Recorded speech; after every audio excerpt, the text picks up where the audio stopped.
on the KTN Newsdesk. My name is Bonny Tunya, and on this 14th day of August 2013, we will be telling you why Kathy Kilonzo is not leaving the courtroom anytime soon. Also, there is support coming from the Jubilee side of the coalition amid threats of impeachment motion by the Quad coalition. Stay tuned on this bulletin.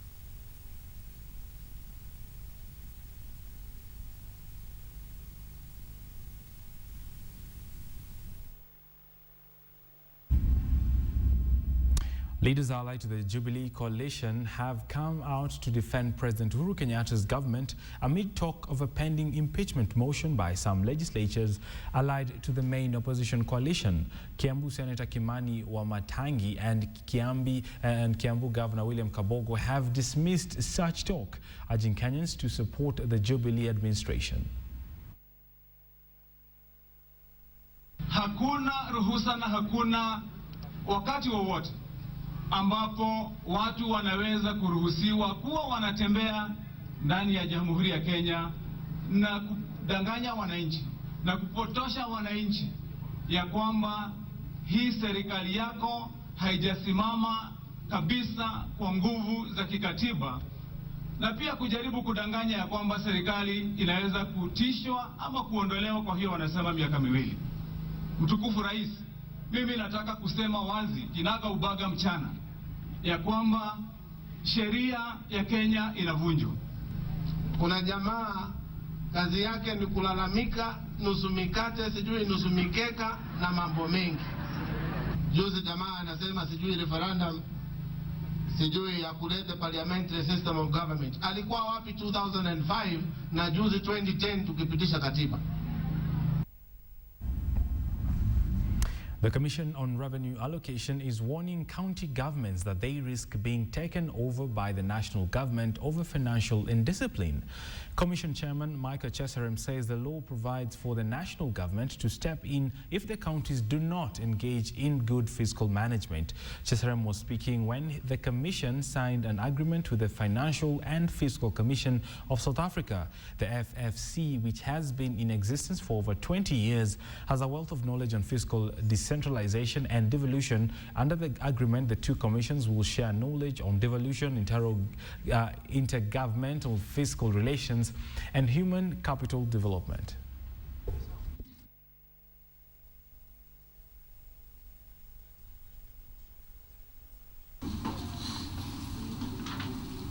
"25 county government have a deficit. We just want to make one correction. I think Ituri has not got a deficit. It was just an error on our part. But all county governments have said they are going to revise the budgets because financial indiscipline will be a cause for the government to take over our county government. And we will begin on a wrong footing. A deficit of 10 billion does not make sense. One county told us that they are expecting our donor to give them a lot of billions of shillings. So we've asked them, where is the evidence? So we are going to really discuss in Kenya the need for financial discipline. When we say we run a balanced budget, that is what it means exactly. It means you should not have at the end of the financial year a deficit. You can have an overdraft during the year because you got to manage your cash flow, but don't spend money that you don't have. You should not spend money that you don't have. And in certain instances, we have had situations where money has been spent by subnational governments that was not in the bank. Now we start our county road trip and we first stop in Samburu. As the war against illicit brew continues across the country, a woman owning a busaa pub in Maralal town engaged in a rather theatrical exchange with the police as 1,200 litres of illicit busaa was confiscated in her pub, which police say isn't licensed. The woman claims to be illiterate and thus could not tell whether the license she holds is valid or not. Drama unfolded at a busaa club in Maralal town as police raided the place in search of illicit brew. And they found these jerrycans bearing 1,200 litres of busaa, well hidden in a maize plantation opposite the pub. Parkati Busaa Club, as it is called, is said to be owned by one Mama Njeri, who denied accusations that her business is illegal. Pombe alikuwa yocha unga tungi alikuwa yangu nikamwambia kama maana ameharibika unga afanye nini akaa ndani serikali akutoa ndani. The woman has not met the basic health requirements kulingana vile anaitengeneza. We have not issued any public health license. The club is said to be operating under a fake license. Mama Njeri, though, insists she paid 50,000 Kenya shillings to validate her business. Samburu County Commissioner Wilfred Nyagwanga says investigations have been launched to establish the validity of the license and the manner in which it was acquired. He blamed area public health officers for sleeping on the job. Na ile kitu nasema watu katika hii area awachane na maneno ya kutengeneza maneno ya pusa ama janga. Meanwhile, Mama Njeri claims she is an innocent party and says she had no way of knowing whether the license was valid or not, as she is illiterate and cannot read.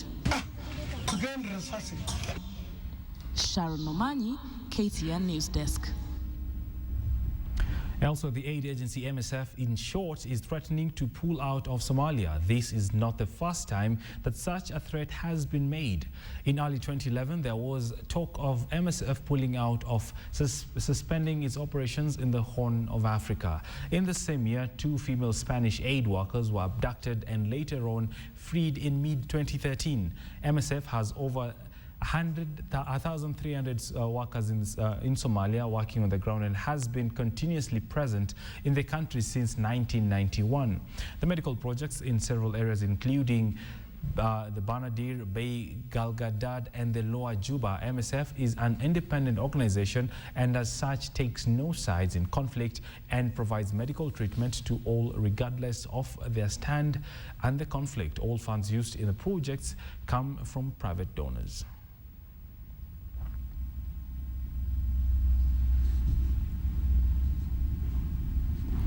Right, next is Mombasa, where we will be. Police in Mombasa have seized about 10 tons of power cables and other accessories, including connectors believed to be the property of the Kenya Power and Lighting Company. The cargo, which was packed in bundles, was seized at a partially completed building at the Mikindani in Changamwe at around 1 p.m. following a tip-off from members of the public. Changamwe LCPD Joseph Muthe said 2 suspects who are caught on the process of preparing to transport the cargo were arrested and are helping police with investigations. It is believed that the power cables and the connectors were to be taken to a scrap metal smelting plant before being shipped abroad.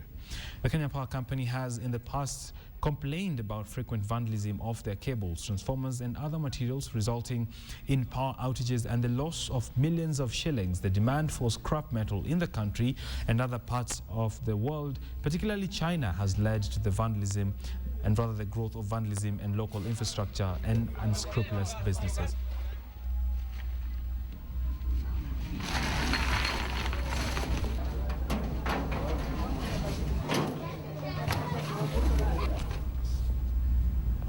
From Mombasa, we don't go so far and stop at Malindi, where 3 women have been arrested for possession of narcotics in Malindi's Msaba area. Mishi Fondo, aged 35 years, Evelyn Juma, 27, and 30-year-old Sylvia Oyugi were allegedly found with 1,100 long rolls of bang worth more than 1 million shillings. Malindi's Criminal Investigation Department boss John Ndungu attributed the arrest to a tip-off by members of the public. Now, according to Ndungu, the drugs had been transported by road from the Silale in Busia area.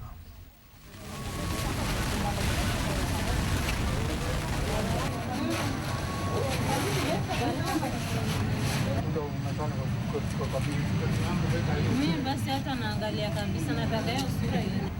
Nilipokuwa nimekaa pale kwa nyumba, ukaja askari wakabisha. Walipobisha walikuwa wanaidaisha kuwa wafunguliwe mlango. Sasa ile kufunguliwa mlango hawakufunguliwa sababu walikuwa wanajitambulisha wao ni askari, lakini hawakufunguliwa mlango. Na hapo ndani ya nyumba kulikuwa na hawa madada wawili. Venye nimeingia kutoka nyumbani nimekuta madada wawili hapo kwa nyumba. Nimeenda tu hapo kwa jirani, nimeenda kuwatch TV. Nikakaa hapo kidogo, mapolisi ameingia. Back to Nairobi, a task force on road maintenance set up last month by the Interior Ministry this morning met Nairobi Governor Evans Kidero to discuss some of the issues affecting the sector, led by Commissioner Ronald Musengi, who is the Director of the Infrastructure and Road Safety. The task force gave the governor a proposed agenda which highlighted several areas, including placement and provision of traffic lights and signposts at designated areas in the city, training of County Inspectorate Supplement Traffic Police, as well as the provision of emergency lanes to be used by emergency vehicles, and also creation of more parking bays in order to reduce parking fees. The team also highlighted the formation of a transport committee for Nairobi, which will involve several stakeholders, including the police, PSV, and taxi operators, among others. We will allow 33 and above, only 33 and above seaters into the city, and also we will be only licensing cross-city transport, not any transport terminating within the city, and that should obviously reduce the level of congestion by public transport in the city. Obviously, some of them are long-term, as has been said. On completion of the southern bypass, vehicles that are above 10 tons will not be allowed to come into the city, especially the ones that are going across, and the ones that will come into the city will only by special permission after payment of a special fee. We feel that most of the PSV vehicles should not be coming to town, but they should be created some bays outside the towns. We feel that some of the dropping and picking points, they have been converted by the matatus themselves, and they are using them as the stop. Well, Nakuru is next on our county radar, and a suspected thief has been burnt to death by an angry mob in the Eden Acid of Kiamunyi area, that is in Nakuru County, after his plans to escape failed when he fell into a pit. The man was allegedly involved in a robbery incident which occurred at about 3 a.m., where 5 thieves entered into a woman's house and ordered all the occupants to lie down. According to the woman, Alpha Mora, the thieves stole more of her things and struggled with 9 hands before demanding money from them, occupants of the house. It is also reported that one of the other gang was robbing a neighboring house when an alarm went on, alerting the other group, who immediately ran for their lives. Mora says one of the suspects who stole from a house tripped and fell into a pit where he was bitten and burnt to death. Tukawaambia hatuna, wakasema mnakataa, kuna wenye wanakuja ndio mtaongea vizuri.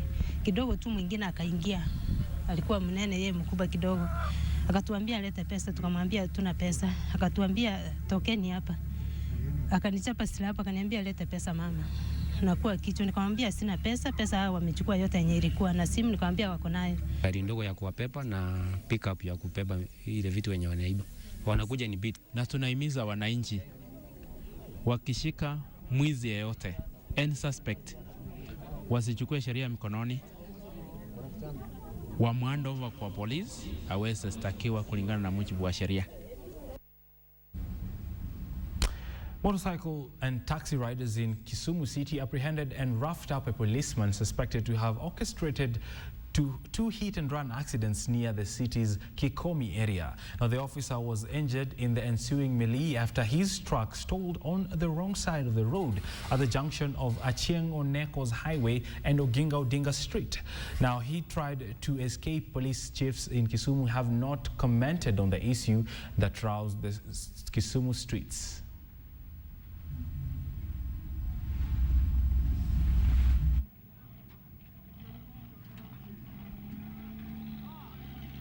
Sasa venye pajero ilikuwa mbele, jamaa akakata tu mara moja na kugonga hiyo pajero hapo nyuma. Hiyo bampa ya nyuma yote ikatoka. Akaingia akashika ruti ya kwenda Kondele. Naenda kupiga kona kuelekea hiyo side za Kondele. Hapo pia tena akagonga mtu.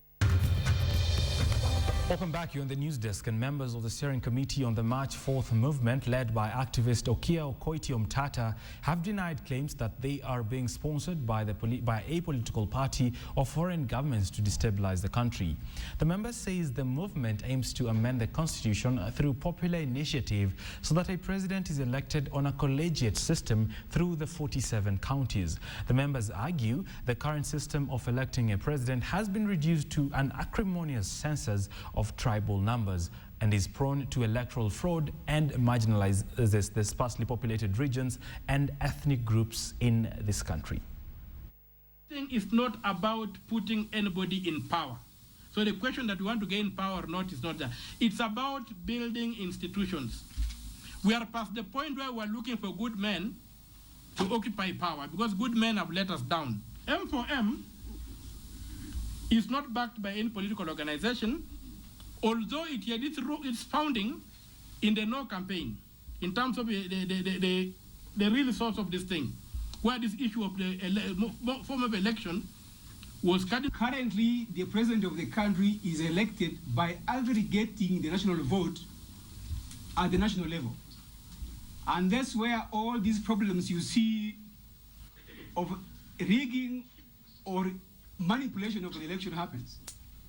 What we are proposing is to go the American way, where the aggregation of the popular vote is not done at the national level, but it's done at the county level. Now summoned by the CID was that I had no knowledge about the March 4th movement and its objectives, and I was at that point in time not a member. Having listened to some of the arguments which were being advanced by Okia Omtata in respect to the change of the presidential electoral process, the arguments he was advancing were fairly interesting and appealing. And I can now confirm that I've formally joined the March 4th movement, and I'll do anything possible within my means to ensure that we pursue this agenda to its logical conclusion. All right, away from politics, and we shift gears to business, where the Ministry of Information is set to collapse a number of its institutions as it consolidates works in the ministry under one roof. The Office of the Government, the e-Government, that is the ICT Board, and the Directorate of Government IT Services are being scrapped, forming the ICT Authority to handle affairs of the sector. The new body will oversee its IT standards, policies, guidelines, and procedures of and for the government, and manages the ICT security of critical ICT infrastructures.